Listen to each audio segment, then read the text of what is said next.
Mwiriwe neza mwese aho muherereye ni tariki 20 Mutarama muri uyu mwaka 2025 turi kwa mbere n'umwanya makuru mu Kinyarwanda makuru kwibendera TV na makuru araza akwibanda akurizi ingingo z'ingenzi zikurikira.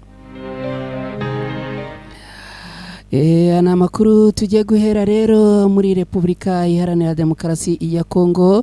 Umutwe wa M23 urimo gukoza imitwe y'intoki kuri Minova ikaba yigaruriye umusozi y'indege zikatiraho. Turababwira kandi ko uyu mutwe wa M23 uri kwigarurira ibirindiro muri Kivu ya Amajyepfo. Naho ku rundi ruhande ingabo za Republika Iharanira Demokarasi ya Kongo ziri kugaba ibitero bikomeye ku Banyamurenge. Turaza kubigarukaho hanyuma turaza no kubabwira ko Republika Iharanira Demokarasi ya Kongo nyuma yuko ivuze ko ibiganiro byayo na M23 ari umurongo utukura itazigera irenga, igihugu cy'u Rwanda nacyo cyamaze kuvuga yuko niba Republika Iharanira Demokarasi ya Kongo itazagirana ibiganiro n'umutwe wa M23 nayo itazigera igaruka mu biganiro i Rwanda.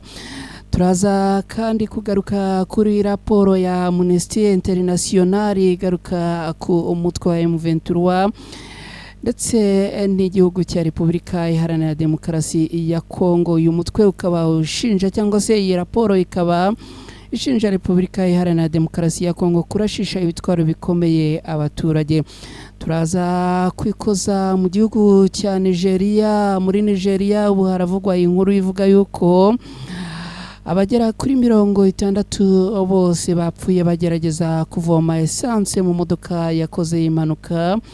Hanyuma turaza gusoza aya makuru tubabwira ku mupadiri wamaze kwiherera agasezerana cyangwa se agakora ubukwe rwihishwa. Uyu rero akaba yamaze kwirukanwa ku mugaragaro mu gipadiri. Ngizi rero inkuru tugiye gusangira muri aka kanya, gusa munyemerere mbere yo kuzinjiramo ku buryo burambuye banze fate akanya gato yambashimire inshuti bakunzi bacu mukurikira ibiganiro bya Ibendera TV umunsi ku munsi.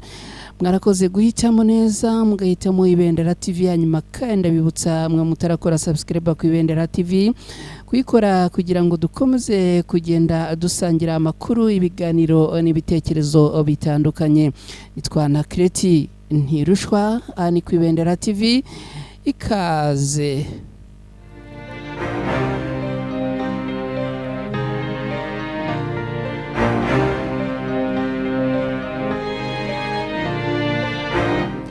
Aya makuru ku buryo burambuye rero munyemerere tuyahere muri Republika Iharanira Demokarasi ya Kongo. Umutwe witwaje intwaro wa M23 waraye wigaruriye umusozi wa Buragiza wo muri teritwari ya Akarehe ni muri Kivu ya Amajyepfo. Umusozi wa Buragiza ni ingenzi cyane bijyanye no kuba ari wo indege ziturutse mu bice bitandukanye bya Republika Iharanira Demokarasi ya Kongo ari wo zikatiraho mbere yo kugwa ku kibuga cy'indege cya Goma. Ifatwa y'uyu musozi risobanuye ko kuba ingendo z'indege zijya i Goma zakomeza byaterwa n'ubushake bwa M23 kuko ibishaka ya azihagarika burundu. Uyu mutwe wa M23 wigaruriye kariya gace nyuma y'utundi duce two muri Karehe nka Rumbishi na Bitonga yigaruriye mu mpera z'icyumweru gishize. Amakuru ahamya ko nyuma ya Buragiza nta gihindutse M23 kuri uyu wa mbere ishobora kurara yigaruriye umujyi wa Minova. Amakuru kandi vugwa hirya no hino aravuga ko ingabo za Republika Iharanira Demokarasi ya Kongo n'iz'Abarundi zabaga muri uyu mujyi izaraye zisabye kohererezwa amato zikawuhunga mbere yuko M23 ihagera. Amakuru kandi yaturuka mu bakurikiranira hafi intambara ya M23 aravuga ko irwana na FARDC byaba ngo bihuriza ku ifatwa rya Minova, bikaba rero ngo bisobanuye ko inzira ihuza Goma na Bukavu yaba ifunzwe burundu. M23 kandi kugeza ubu iracyagenzura imisozi ikikije umujyi wa Sake, ibisobanuye ko nanone inzira ihuza Goma isa niya anizwe n'uyu mujyi nayo ifunzwe.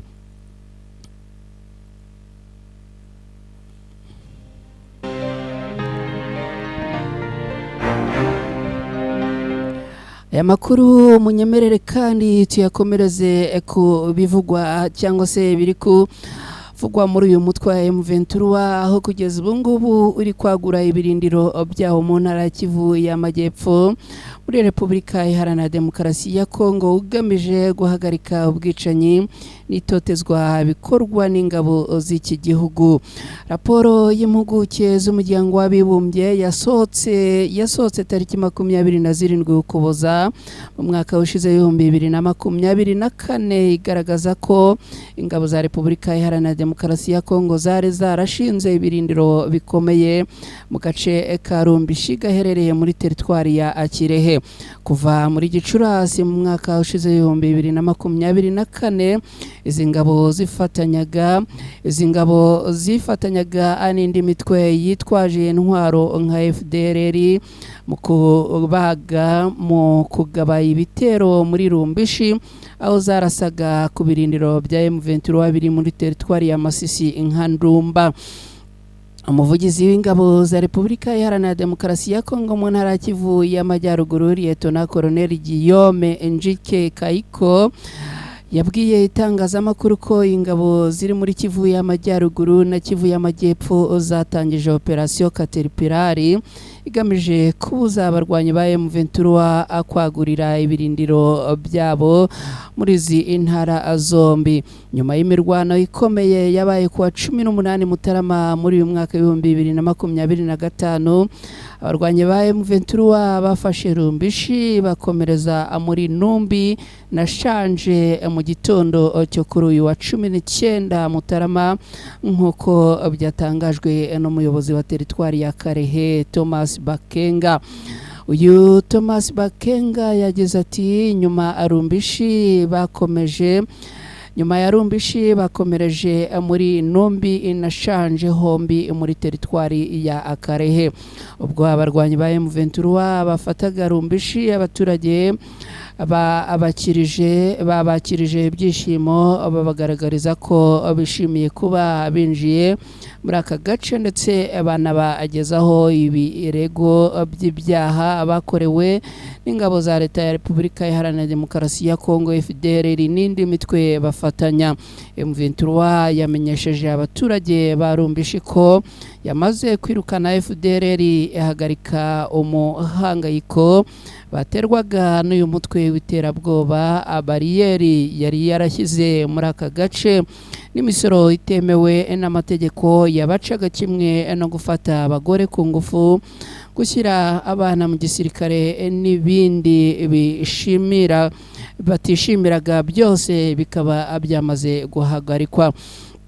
Ngibyo rero ibikomeje kugenda abivugwa muri Repubulika Iharanira Demokarasi ya Kongo. Reka makuru unze tuyerekeze n'ubundi mu bivugwa na Repubulika Iharanira Demokarasi ya Kongo.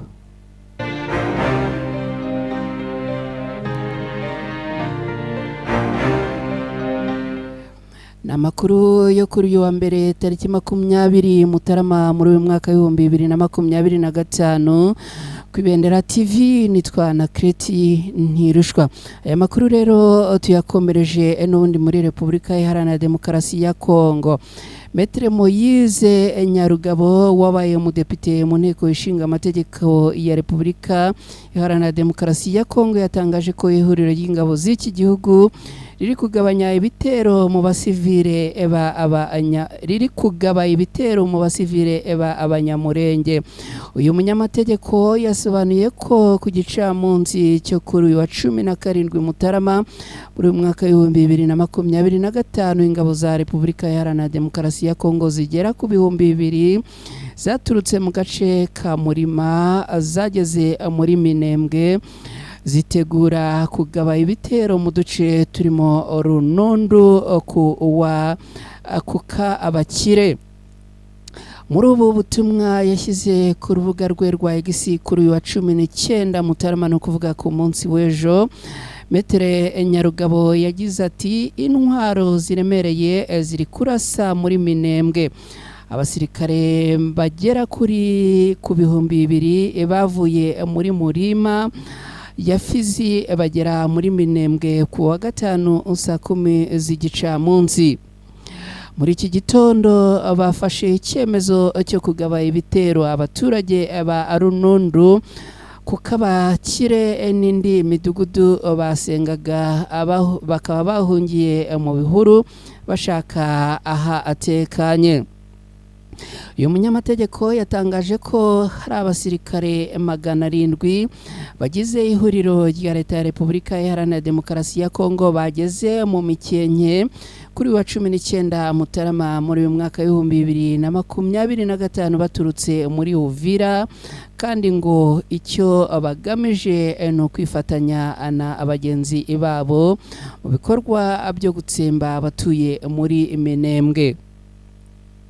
Ingabo za Repubulika Iharanira Demokarasi ya Kongo n'imitwe ya Mayimayi nka Mutetezi ya Kutumba na CNLD FNL nibyo bikunze kuvugwaho kwifatanya mu bitero byibasira abanyamurenge muri Minembwe.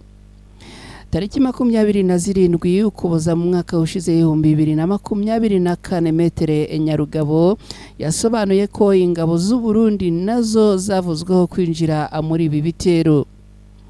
Amakuru avuga ko tariki 29 ukuboza muri mwaka ushize 2024 Burundi bwongereye abasirikare bagera kuri 300 muri Uvira kugira ngo bafashe abandi bari muri Murima na Mutambara mu bikorwa birimo guhangana n'imitwe irimo twirwaneho no kugaba ibitero ku banyamurenge.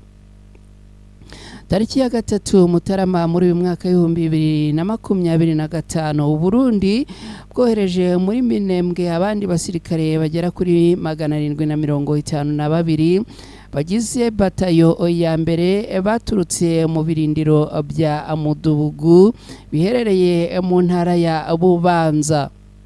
Nabwo byari muri gahunda ngo yo kwifatanya n'ingabo za Repubulika Iharanira Demokarasi ya Kongo. Havugwa kandi ko gahunda yo kubuza umutwe witwaje intwaro wa twirwaneho gufata ikibuga cy'indege gito cya Kiziba muri Minembwe ngo ariyo gahunda igamijwe kuko ngo zifite impungenge z'uko byakorohera umutwe wa M23 urwanira muri Kivu y'Amajyaruguru kuki ifashisha mu gufata ibindi bice muri Kivu y'Amajyaruguru.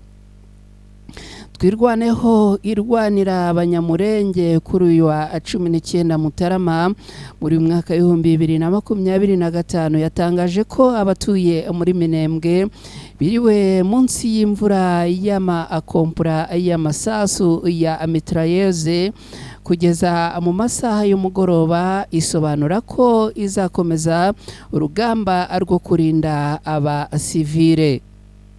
Metere Nyarugabo yatangaje ko Perezida Felix Tshisekedi wa Repubulika Iharanira Demokarasi ya Kongo adakwiye gukomeza kubeshya ko nta bitero bigabwa ku banyamurenge ahubwo ko akwiye kubihagarika. Ngibyo rero bikomeje kugenda abitangazwa.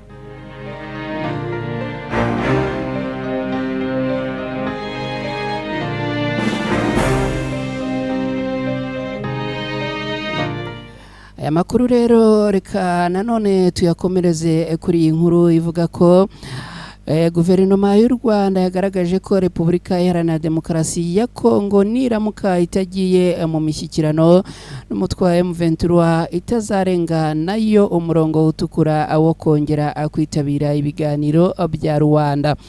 Ibi ni byatangajwe na Minisitiri w'Ububanyi n'Amahanga w'u Rwanda Ambasaderi Olivier Nduhungirehe mu butumwa yanyujije ku rubuga rwe rwa X kuri uyu wa gatandatu kuvuga tariki 18 Mutarama muri uyu mwaka w'2025. Umukuru wa diplomasi y'u Rwanda yasubizaga Perezida Tshisekedi wa Repubulika Iharanira Demokarasi ya Kongo watangaje kuri tariki ko kuba igihugu cye cyajya mu biganiro na M23 ari umurongo utukura kidashobora kurengana busa.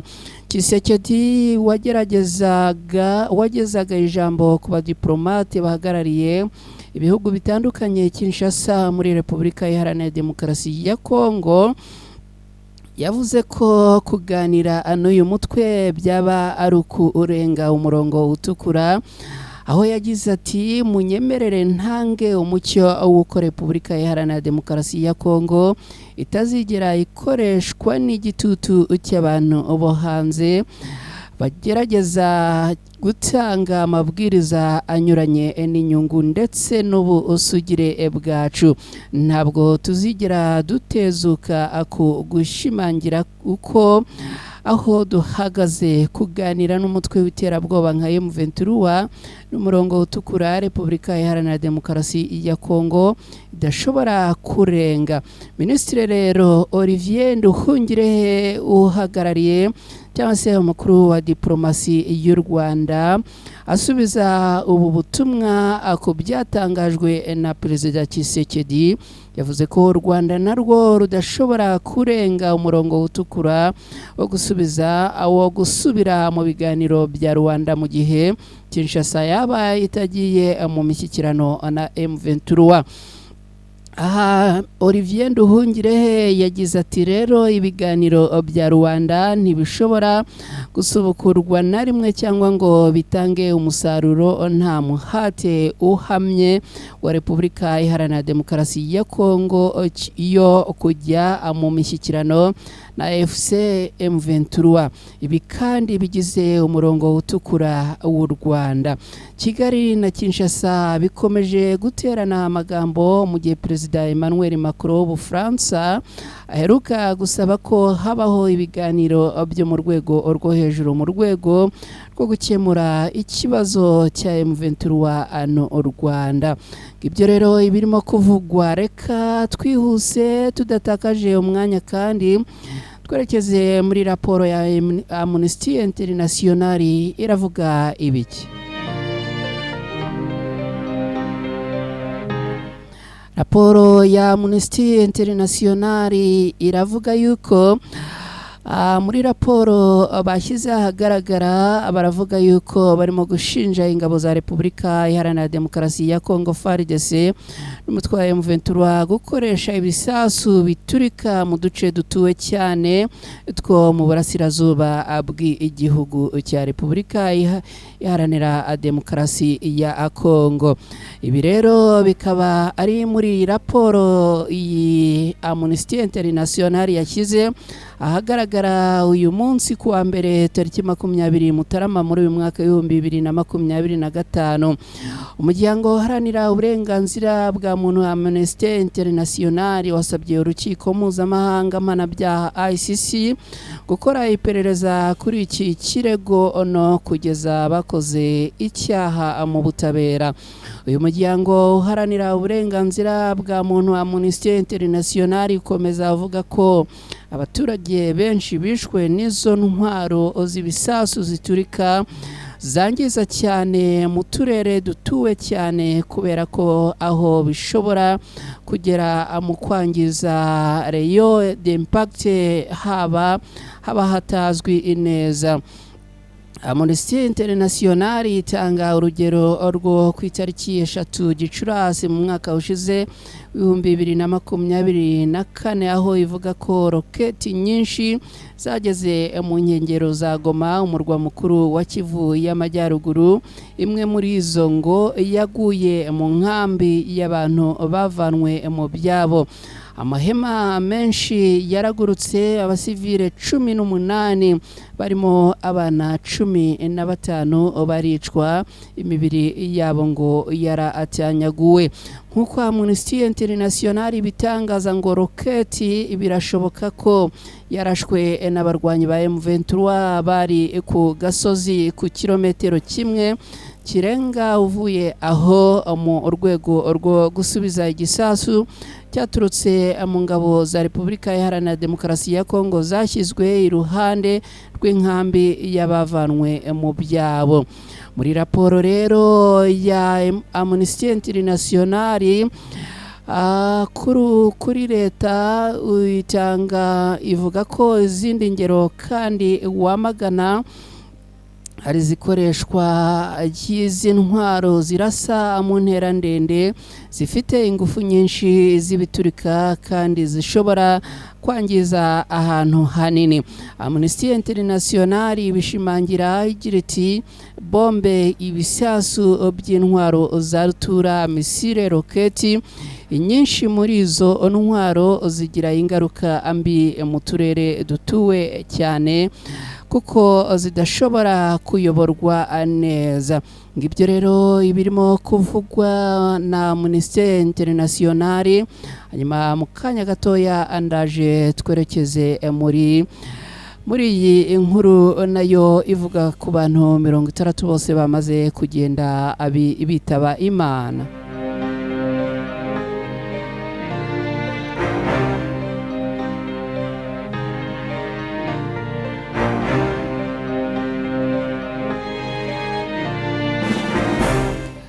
Mu gihugu cya Nigeria niho twerekeje. Aha rero haravugwa abagera kuri 60 bose bapfuye bagerageza kuvoma essence mu modoka yakoze impanuka.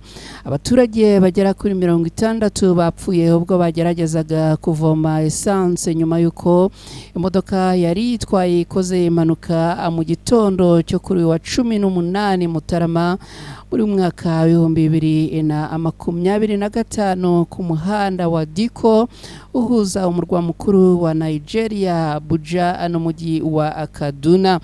Nyuma yuko iyo modoka ikoze impanuka, abaturage bo muri ako gace bihutiye kuvoma essence birangira ibaturikanye, haza umuriro ndetse n'umwotsi mwinshi birabica.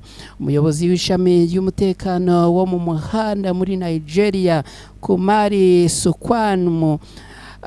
Sukwamu yavuze ko iyo modoka yari itwaye litiro 60,000 za essence. Kugeza ubu ngo si ubwa mbere abaturage bapfuye bagerageza kuvoma essence kuko ngo byigeze ngo no kuba umwaka ushize aho ngo abaturage 170 bose bapfuye nyuma yuko imodoka yari itwaye essence ikoze impanuka mu ntara ya Jigawa mu majyaruguru ya Nigeria. Ibyo rero ibirimo kuvugwa mu kanya gatoya ndaje twerekeze mu nkuru idasanzwe twabateguriye kuri uyu munsi.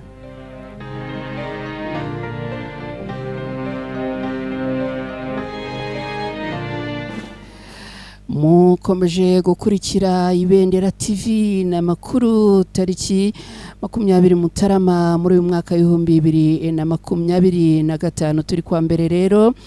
Makuru rero twabateguriye, reka tugenda tugana no ku musozo twerekeze kuri iyi nkuru idasanzwe iragaruka ako umupadiri warongoye Rwihishwa. Uyu rero akaba yamaze guhambirizwa Riva. Kiliziya yahagaritse umupadiri wakoze ubukwe Rwihishwa, n'umupadiri wo muri Leta Zunze Ubumwe za Amerika. Kiliziya Gatolika yo muri diocese ya Wari muri leta ya Delta mu gihugu cya Nigeria yahagaritse Reverend frere Daniel Okanatotoro ugwero rukevwe ku mirimo y'ubusaseredoti nyuma y'uko bivuzwe ko yakoze ubukwe muri Leta Zunze Ubumwe za Amerika arwihishwa. Mu itangazo ryashyizweho mukono na Musenyeri wa wari nyiricyubahiro Anthony Ovayelo Equerido hamwe n'umunyamabanga wa diocese Padri Clement Abobo tariki ya 16 Mutarama muri uyu mwaka 2025. Diocese yatangaje ko Padri Ogwere Ukevwe yashyingiranwe na Dora Chichaka ku wa 29 Ukuboza mu mwaka ushize 2024 mu rusengero rwa Stream of Joy ruherereye i Dallas muri United States of America. Amashusho y'ubukwe yasakajwe ku mbuga nkoranyambaga n'umuvandimwe w'umugeni niyo ngo yatumye diocese igira icyo ikora. Iri tangazo ryashyizwe ahagaragara rigira riti itangazo rivuga ko ku gikorwa yakoze Padiri Daniel Okanatotoro Ugwere Rukevwe ahanishijwe guhagarikwa ku mirimo y'ubusaseredoti nk'uko biteganywa na kanone y'1394 S1. Ngewe Musenyeri Anthony Oveyero ndemeza ko ahagaritswe ku buryo bweruye mu bikorwa byose by'ubusaseredoti. Diocese yanavuze ko Padiri Ogwerukevwe yari yasabye kuwa 30 Gushyingo mu mwaka ushize kurekurwa ku nshingano zose zerekeranye n'ubusaseredoti, ariko ngo ntiyatanga inyandiko zikenewe ngo hatangizwe icyo gikorwa, ahubwo yihutira gukora ubukwe.